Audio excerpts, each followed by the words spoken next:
오늘 본문은 수전절에 있었던 사건입니다.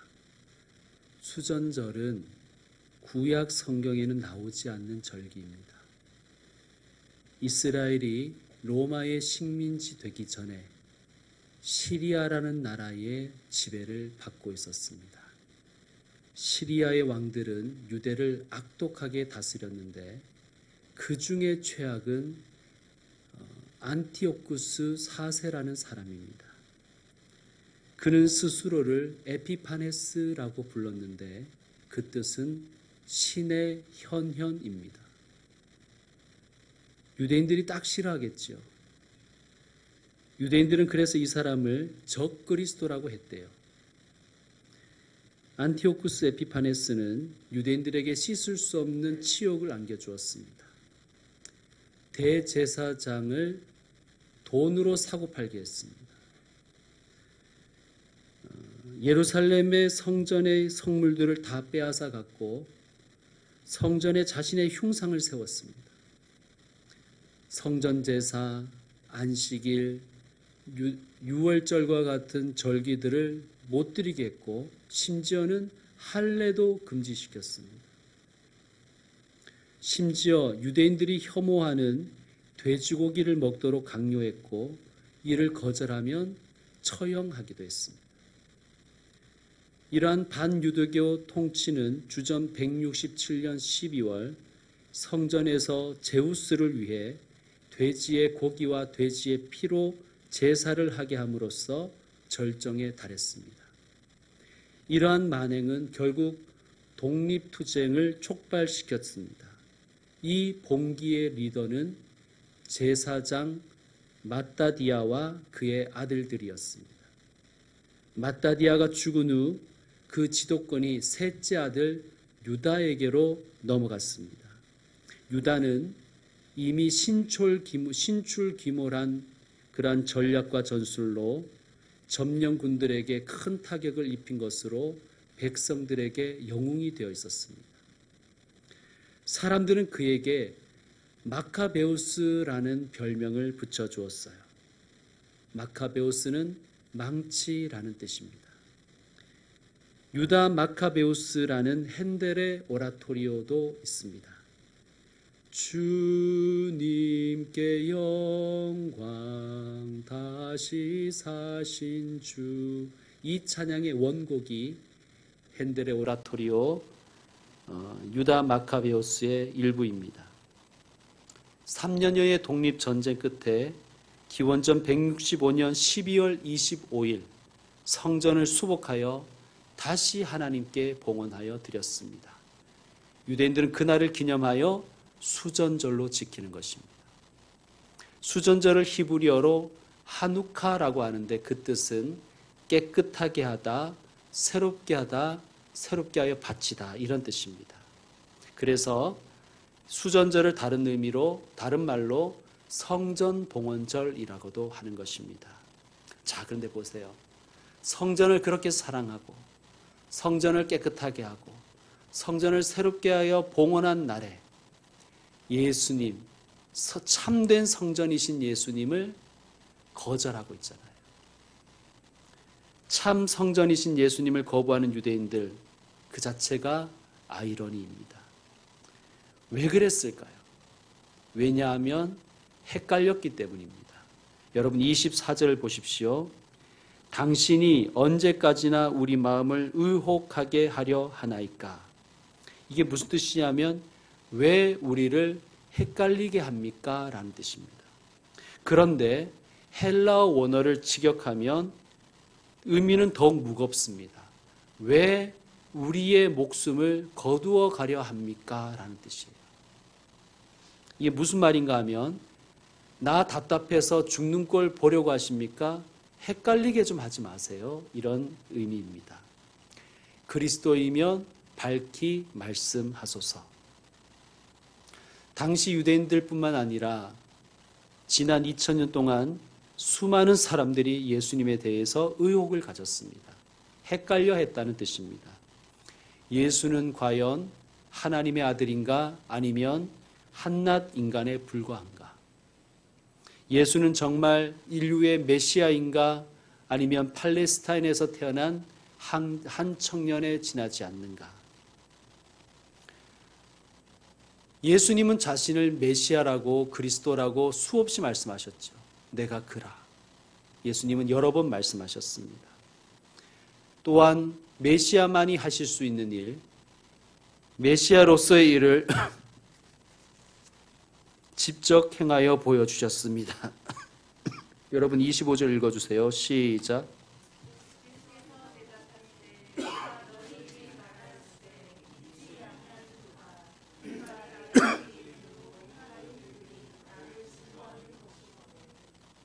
26절 제가 읽습니다.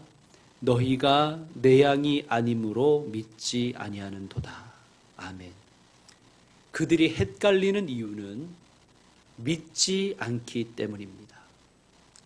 양은 목자를 믿습니다. 헷갈리는 이유는 믿을까 말까 결정을 못 내려서가 아니라 예수님의 양이 아니기 때문입니다. 소속이 다르기 때문입니다.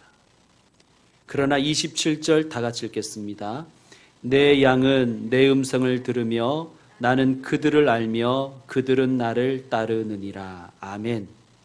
양은 목자의 소속이기에 목자의 음성이 들리는 것입니다. 양이 아니면 못 듣습니다. 이것은 청력과는 아무런 상관이 없습니다. 혹은 목자의 소리의 크기와도 상관이 없습니다. 그의 목소리는 그의 속에는 예수님의 말씀이 들어설 자리가 없기 때문입니다. 왜 그렇습니까? 그는 다른 목자 소속이기 때문입니다. 다른 목자를 모시고 있기 때문이지요. 성도 여러분, 스스로를 점검해 보시기 바랍니다. 나는 성경 말씀을 경청하고 있는가? 성경을 읽으면서 하나님의 말씀으로 믿어지십니까? 실천하느냐 하지 않느냐는 차치하고 성경이 하나님의 말씀으로 믿어지면 그분은 하나님의 양입니다. 제가 몇 번 말씀드렸지만 어떤 승려는 성경을 10번도 넘게 읽었지만 하나도 안 믿어지더래요. 그런데 우리 중에 어떤 분은 한 번도 제대로 안 읽었는데 성경이 하나님의 말씀으로 믿어진대요. 심지어는 예수님의 음성도 들었다는 거예요. 주님의 양이라서 그렇습니다. 주님의 양은 때로는 방황하고 때로는 마음이 무너지고 때로는 흔들리고 빌빌대고 때로 넘어지기도 하고 길을 잃을 때도 있지만 주님이 나의 목자이심은 헷갈리지 않습니다. 오늘 찬양, 오늘 결단의 찬양으로 부를 그 찬양의 가사가 그래요. 여러분 주보 한번 보세요. 내일 일은 난 몰라요. 하루하루 살아요. 여러분 우리가 이럴 때가 있잖아요. 한 치 앞도 보이지 않는 거예요. 내일이 보이지 않는 거예요. 그래서 희망도 사치처럼 느껴지고 그저 하루하루 버티고 살 때가 있어요. 불행한 일도 만나고 끝도 없는 험한 길을 갈 때가 있습니다. 몸도 마음도 피곤합니다. 그런데 그때 예수가 구세주 맞아? 예수가 구원자 맞아? 하나님이 나의 목자이기는 해? 하고 욕이 나오는 것이 아니라 주님의 양은 주님 예수 팔레미사 내 손 잡아 주소서 주님을 향하여 부르짖는다는 거예요. 좁은 이 길, 진리의 길, 주님 가신 그의 길, 힘이 들고 어려워서 어떻게 합니까? 때려치우자. 더러워서 못해 먹겠다 하지 않고 찬송하며 갑니다. 그리고 이렇게 기도합니다. 성령이여 그 음성을 항상 들려주세요. 우리 따라합시다. 성령이여 그 음성을 항상 들려주세요. 아멘. 내 마음은 정했어요. 변치 말게 하소서. 아멘. 비록 눈물 나는 현실 속에 우리가 하루하루 버티며 살아가지만 주님의 양은 주님께 기도합니다. 불과 같은 성령이여 내 마음에 항상 계셔 천국 가는 그날까지 주여 지켜주옵소서. 여러분, 쓰러지고 넘어지긴 하지만 내 목자 맞나? 다른 목자나 찾아볼까? 그렇게 헷갈리지 않습니다. 어떻게 이럴 수 있습니까? 그의 의지력이 강해서 그렇습니까? 28절 함께 읽습니다. 내가 그들에게 영생을 주노니 영원히 멸망하지 아니할 것이요 또 그들을 내 손에서 빼앗을 자가 없느니라. 아멘. 어떻게 이럴 수 있는가? 예수님께서 영생을 우리에게 주셨기 때문입니다. 영생을 얻은 자는 예수님을 믿는 거예요. 그래서 믿음은 선물이라고 하는 것입니다. 영생을 가진 자는 헷갈리지 않습니다. 멸망의 길로 가지 않습니다. 왜요? 예수님의 크신 손이, 그 보혈의 손이 우리를 붙들고 계시기 때문입니다. 가족 중에 혹시 영적으로 방황하고 계신 분 있습니까? 만약 그분이 그래도 예수님을 믿는다고 고백한다면 아무 염려하지 마십시오.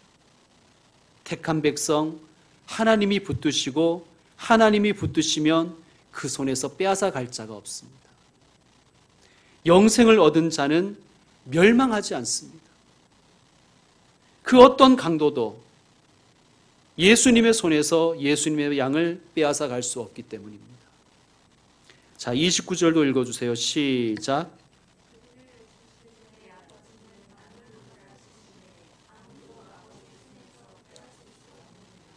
28절에서는 예수님의 손에서 빼앗아 갈 자가 없다고 하셨는데 이번에는 하나님 아버지의 손에서 빼앗을 갈 자가 없다고 말합니다. 무슨 말씀이에요?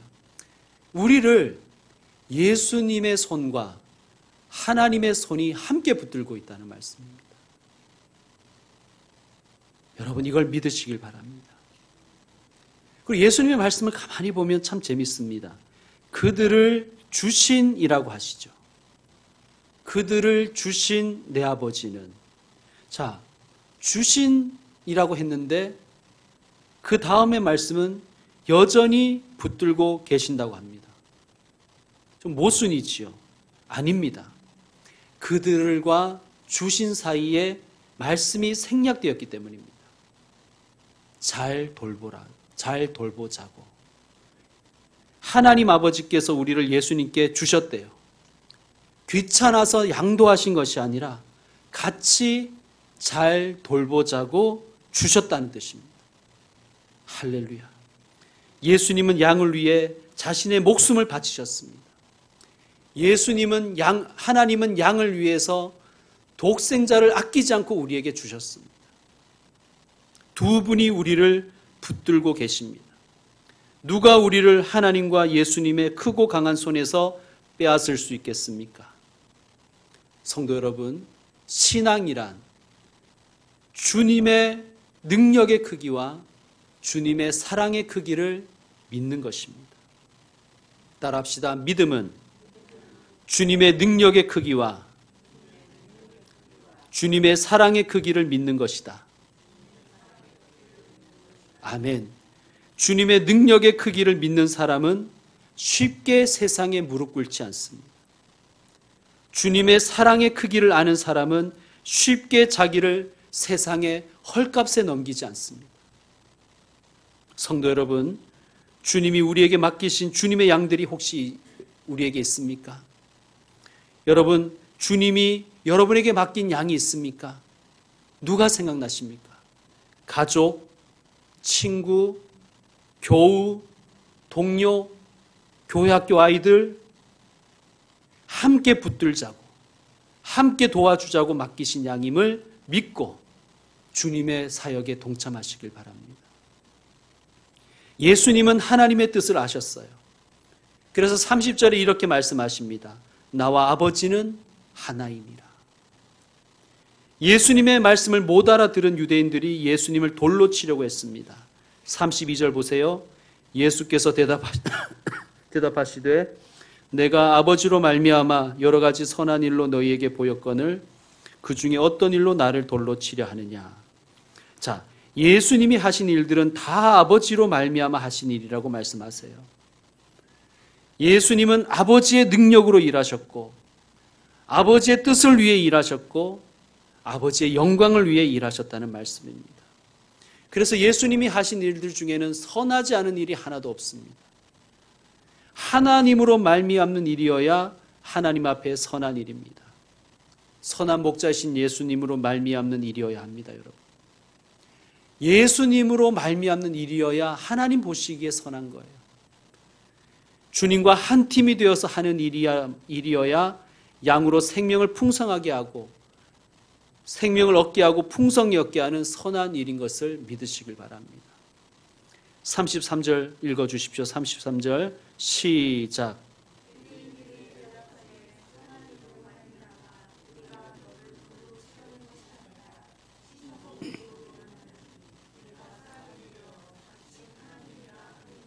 아멘. 자, 33절을 보시면 예수님이 하신 일들이 선하다는 것을 유대인들도 인정하지요.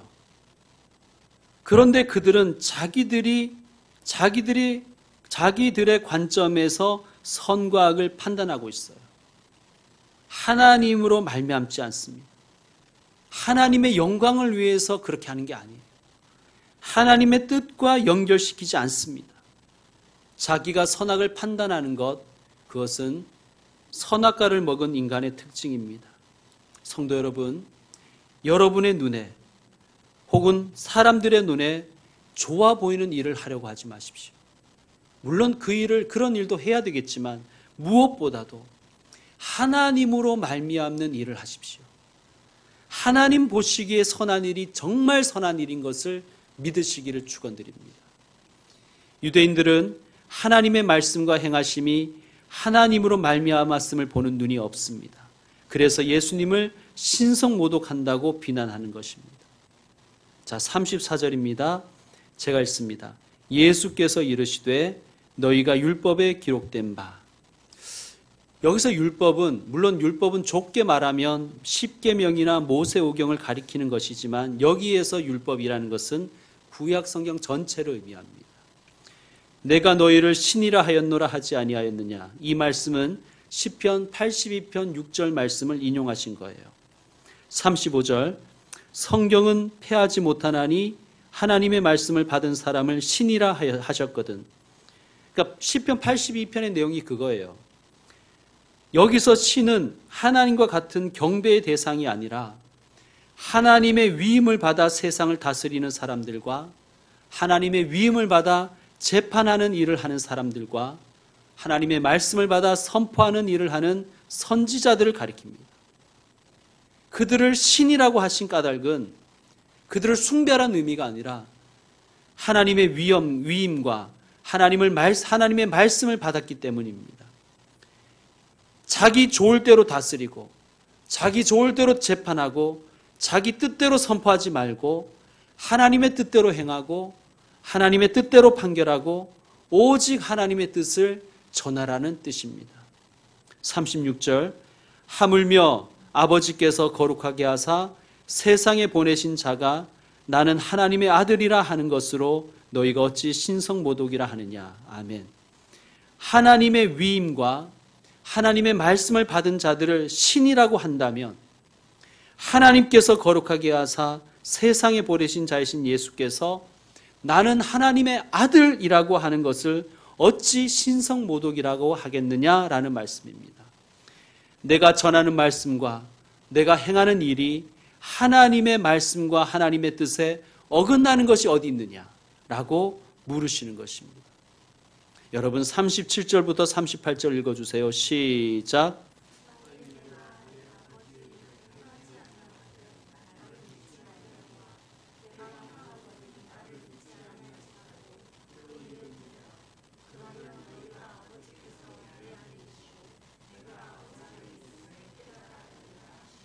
아멘. 예수님은 무시당하기 딱 좋은 외모와 조건을 가지셨나 봐요. 그래서 예수님이 말씀하시는 거예요. 너희에게는 나의 중심을, 나의 진면모를 볼 눈이 없으니 나를 믿지 아니할지라도 라고 하신 것입니다. 하지만 보여지고 들려지는 예수님의 말씀과 예수님이 하신 선한 일들을 경청하고 주목한다면 아무도 그분을 하나님과 상관없는 자라고 말할 수 없다는 뜻입니다. 하나님이 역사하셔야만 일어날 수 있는 일들이 예수님을 통해서 일어나고 있었기 때문입니다. 그러면 너희가 하나님 아버지께서 내 안에 계시고 내가 아버지 안에 있음을 깨달아 알리라 하시니. 아멘. 예수님은 하나님이 함께 하심을, 하나님이 예수님 안에 거하심을 삶으로 보여주셨습니다. 우리도 삶을 통하여 우리가 예수님 안에 거함을, 예수님이 우리 안에 거하심을 증명하기를 원합니다. 사람들이 우리가 속한 우리 교회를 보고서 우리가 우리의 힘으로 사는 것이 아니라 하나님의 힘으로 사는 것임을 알게 되기를 원합니다. 예수님을 믿지 않았던 예루살렘의 유대인들과 대조적인들이 등장합니다. 예수님이 예루살렘을 떠나 세례 요한이 세례를 베풀었던 곳으로 가셨는데 이 지역은 베레아 지방일 수도 있고 그보다 더 먼 이방 땅일 수도 있습니다. 예수님께서 거기에 가셨는데 예수님이 오셨다는 소식을 듣고 사람들이 몰려들어 예수님의 말씀을 듣습니다. 예수님의 말씀을 듣고 사람들이 어떻게 반응하는가? 41절을 읽어주십시오. 시작.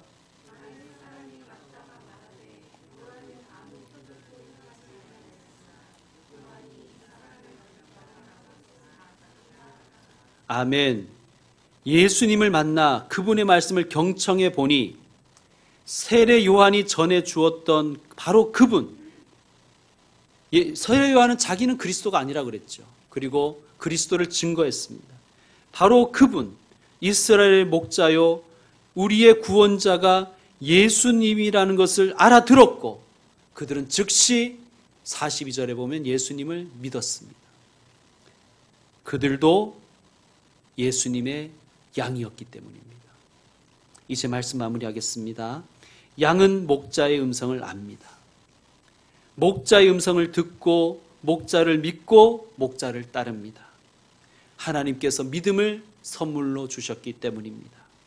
함께 예배에 참석하신 여러분, 말씀을 통하여 목자의 음성을 들으십니까? 예수님이 여러분의 목자이심을 믿습니까? 목자를 따르기로 결심하십니까? 아멘. 아멘이라면 하나님께서 여러분에게 믿음을 선물로 주셨음을 먼저 감사하십시오. 혹 아직 선뜻 아멘이 안 되는 분들에게는 하나님께서 믿음을 선물로 주시기를 소망합니다. 그리고 주신 이들에게는 더욱 풍성하게 부어주시기를 축원드립니다. 기도하겠습니다.